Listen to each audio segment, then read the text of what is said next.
gerstêk, hêv û stêk. Hemû jî ji sedî pêncî gerdûnê pêk tînin. Ji xeynî wan li gerdûnê tenê tarîtî heye.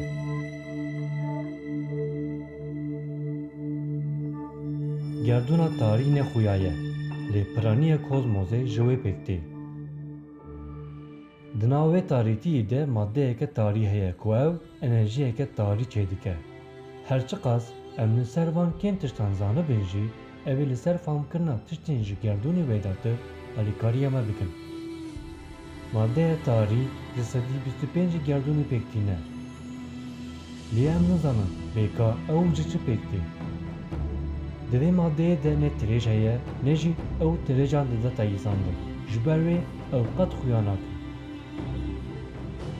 Em bi rakeşiya gerdûna dîtbar dikarin hebûna maddeya tarî bizanin.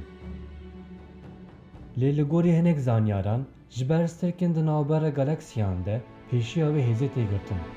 Dibe ku di afirandina gerdûnê de roleke din a maddeya tarî hebe.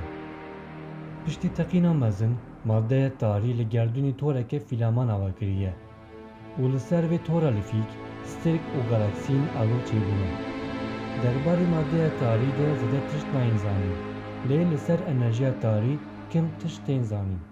Enerjiya tarî hêzeke nepenî ye û ev di navbera hêmanan de walahiyan tê jî dike.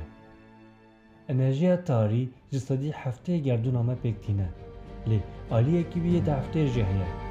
Ji ber ku ew rakeşiya erd nas nake û wê têk dibe. Hêj nayê zanîn bêka enerjiya tarî çawa peyda bûye.